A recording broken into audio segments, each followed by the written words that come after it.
All right, today we're going to take a look at Bills cornerback Tre'Davious White, one of the real bright spots on a team that's had some struggles this year. So to start off with, he's going to be in the bottom of the screen here in the first corner. He's always playing on the left, and they've got a tight formation. Uh, so he's playing close. There's no receiver out there. Does a great job of holding the edge here. Obviously not coming in real strong and taking on that guard, but that wasn't going to be a way he was going to beat that. He's got to hold this edge because if he tries to skirt inside, cut inside of that, there's nobody else on that edge. So he's the force player here. He's got to force this ball inside. He does a good job of showing on the outside, making that block, that puller block him, and making that ball cut inside. Okay, so these are things that corners need to be able to do from time to time. It's not the lockdown, shutdown stuff that gets the headlines. This is something that's definitely important as well. Be at the bottom of the screen again here.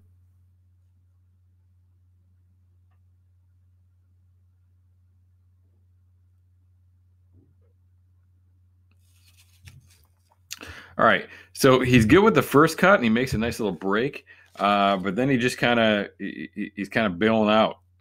He breaks, he bails, and then when that second break comes, it's open and they've got some room for it. So just really being disciplined with his eyes, even when there's multiple cuts, he's just got to be disciplined with his eyes. You can see right there, he sees it. He sees the cut. He's making a break as it starts to go up again. He catches right up to it, but then it breaks again. And now when he's tight, he's not seeing that break. So he's got to be disciplined with his eyes, keep his eyes on that receiver's hips, even when they're real close like that, and they got to make that break together.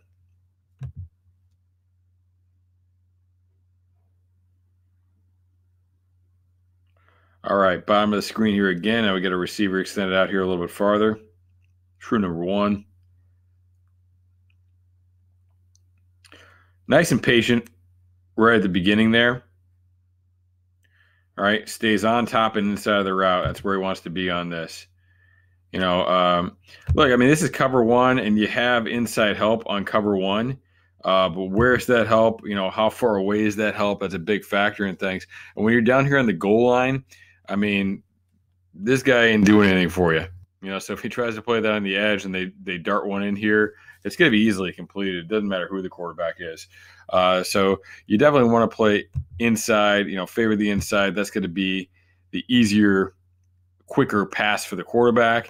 If they try and put it on the edge, you got to force that thing out of bounds. And really, this receiver's right on the sideline here. There's not a lot of room if they did want to go to the outside with this anyway.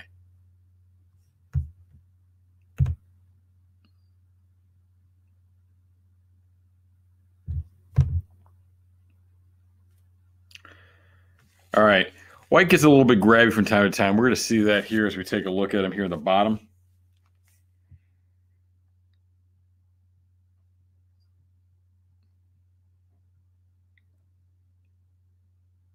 All right. He's right there. He's doing a good job with his feet. It's like he gets nervous that there's going to be another cut or something. He's trying to grab onto the guy. He's sitting right there. I mean, he's in the right position. Lucky they didn't get a flag on that. That's the 2nd and 8 play where Tannehill's sack puts him in a bad situation. They ended up having a punt.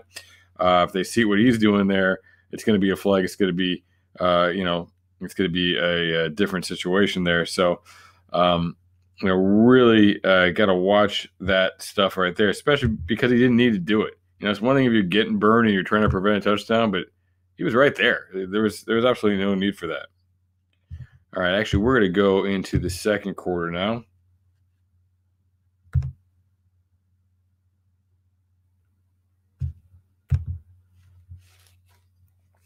All right, so in the second quarter, he's going to be at the top. We'll see a couple plays here.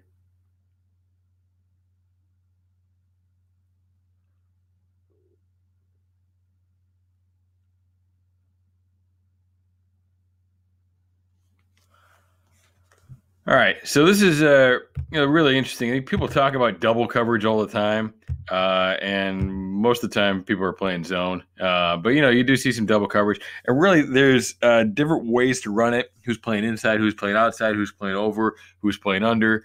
So there's a lot of different ways to go about that, ways to do that. So we're going to see White is at the top of the screen, and he's playing deep on this. He's playing loose right away, kind of looking like it could be a cover three, or off man situation, playing on top of that. But he does have some help. I believe that's Micah Hyde underneath. So Hyde is playing underneath, and inside White is playing over the top. And see how he breaks down on that, and they really bracket that thing off with Hyde underneath. So that's a good play. Breaking down on that, and real interesting coverage concept there. We'll go later in the quarter.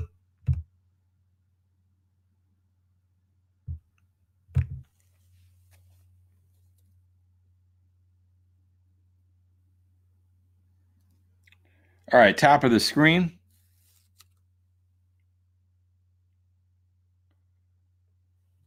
All right, so these crosses get to be tough in man coverage. So I like what he's doing here. He's not getting caught up in it. He's playing over the top of it. Which, hey, that guy's open. They're going to be able to complete that, but I mean, it's really hard to be able to stick with that. You got to just stay with it, stay out of the mess, not get picked, and make him wide open. Right now, if Tannehill throws this ball, he's going to. He's in position. He should be able to make a tackle, and that guy shouldn't gain more than maybe another yard. They're going to keep him out of the end zone. Where if he got picked, that could be wide open. It could be walking in. So pretty good, pretty disciplined with it. They go to the other side, and really it's kind of the same situation on the other side. There ends up being two guys on that. The one played underneath everything, and then another guy comes and breaks out to help on the top. But it's the same sort of situation where he's got to step on those guys because of the crossing pick concept there. And they do a good job breaking on it and preventing it from going for a touchdown. All right, we're going to go into the third quarter now. All right, so the third quarter, he's going to be back at the bottom of the screen.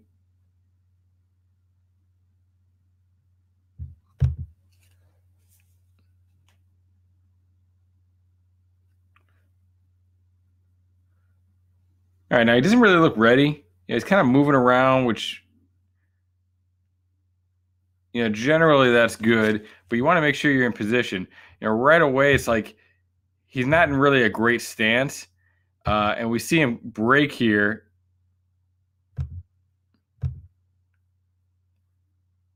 It's just kind of slow. That's what a good T-step can look like that, but it's going to be faster. I don't think he's really truly naturally a T-stepper. I think he's a guy who wants to get his feet moving. He needs to keep his weight forward so he can break better. You see how he's kind of leaning back, and it's so kind of slow and laborious for him to get around to change directions there. He breaks and he gets up on that, and with a little bit of help, he gets him down for the tackle.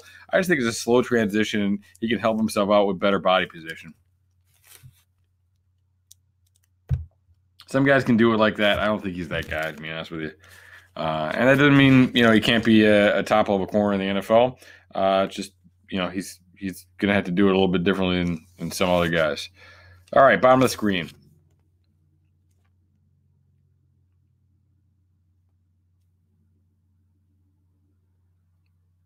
Anytime, Tannehill. There you go. All right, once again, lost in transition. I mean, he is torched on this thing, right? You want to be a step behind. That guy's got a couple good steps on it. It's a good thing he's got safety help here. But man, he's got some problems here. Go, lets it inside of him. It's okay. He's got inside help. But look at that transition. And that's where the problem comes. He's fine. And if he just stays on it, stays disciplined with it, with his eyes, keeps running with it, he's going to be fine. But you're going to see this here in this transition. He thinks it's going to break, and he stops his feet. He sits his butt down, but that receiver didn't do any of that. All right. Receiver keeps running. He puts his butt down like he's breaking on a dig route or something. That guy runs right on by him, and look at that separation he's creating. So it's a good thing the safety's coming over, pulling over the top, and helping out on that. I mean, this could have been a big time play for the Dolphins. Not a good look right here.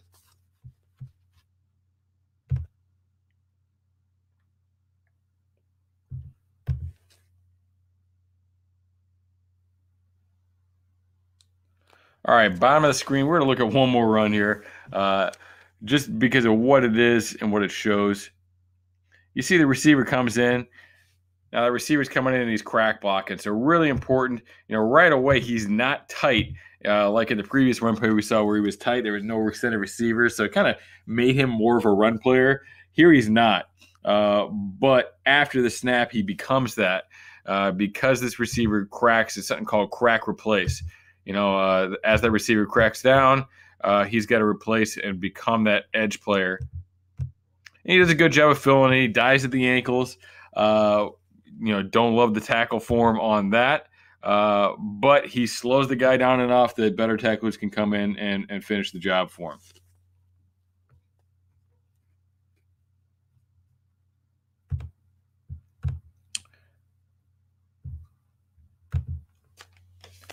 All right, we'll go to near the end here of the third quarter. Bottom of the screen, playing loose.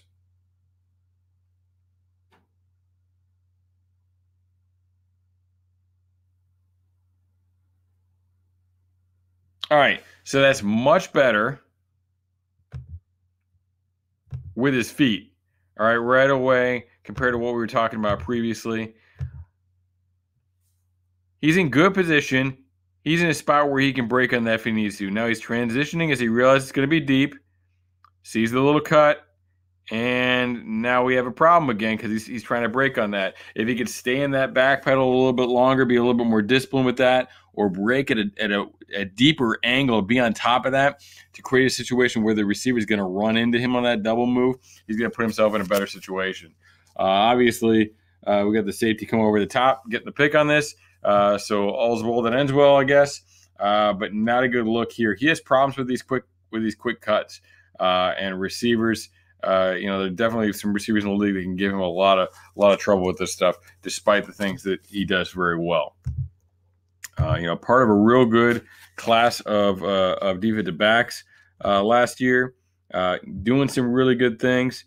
Like I said, though, just not not what we're really looking for.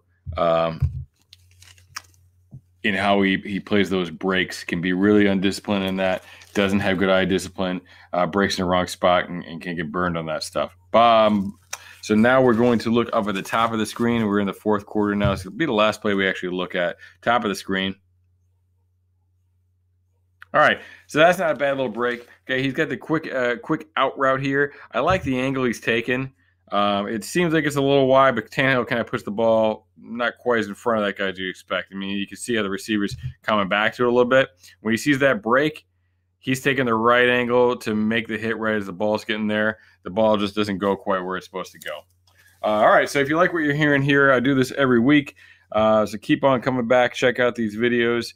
Lots of good content coming. Also, in Cincy Jungle, The Grueling Truth, SB Nation, and maybe some other stuff coming up. I'll be extensively covering the defensive backs in this year's NFL draft. Last year I did kind of a more broad thing for the Grueling Truth as their main draft guy. Now I'm going to be focusing and trying to become kind of the main defensive back guy for this year's NFL draft. So stay tuned for that content, both written and in video. Please subscribe to catch all that. And another way to catch everything is to follow me on Twitter at Coach Minnick or Instagram, also at Coach Minnick. You'll find that below in the notes. Really, my Twitter is the best place to follow me because I put everything up on there. The other platforms are a little bit limited.